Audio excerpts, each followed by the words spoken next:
मुलांनो, स्वागत आहे तुमचं शाळेतील गोष्टी या चॅनेलवर। आज आपण पाहणार आहोत कावळा आणि चिमणीची गोष्ट। एक होती चिमणी आणि एक होता कावळा। चिमणीचं घर होतं मेणाचं, छोटंसं आणि खूप सुंदर होतं। चिमणी सारखी कामात असे, त्याच्या उलट आळशी कावळा तिला मुळीच आवडत नसे। या उलट कावळ्याचं घर शेणाचं होतं। घरात सगळीकडे पसाराच पसारा असे। कावळा दिवसभर इकडे तिकडे टिवल्या बावल्या करायचा, बडबड करायचा।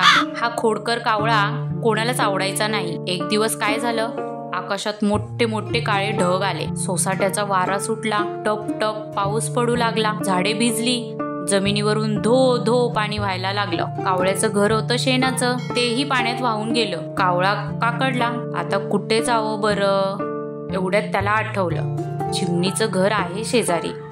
मग कावळा आला चिमणीकडे, पण चिमणीच्या घराचे दार बंद होते। चिवताई चिवताई दार उघड। चिमणी आतून म्हणाली, थांब, माझ्या बाळाला काजळ पावडर लावते।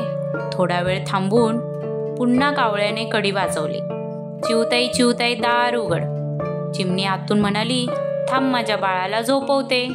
इकडे कावळ्याला खूप भूक लागली होती, पण सगळीकडे पाणीच पाणी झाले होते। काय करतो बिचारा, एवढंसं तोंड करून कुडकुडत उभा राहिला। चिवताईने बाळ झोपल्यावर तिने दार उघडले। कावळा घरात आला। भिजल्यामुळे त्याला खूप थंडी वाजत होती। चिमणी म्हणाली, तू बैस चुलीपाशी। कावळा चुलीपाशी बसला। चुलीवर होती खीर। कावळ्याच्या तोंडाला पाणी सुटले। त्याने थोडी थोडी करत सगळी खीर संपवली। थोड्या वेळाने पाऊस थांबला। कावळ्याने घरट्याचे दार उघडले आणि तो भुरकन उडून गेला। असा होता तो लबाड आणि आळशी कावळा। तात्पर्य हेच की लबाडपणाचे ध्येय कधीच साध्य होत नाही। खोटं कधी बोलू नये।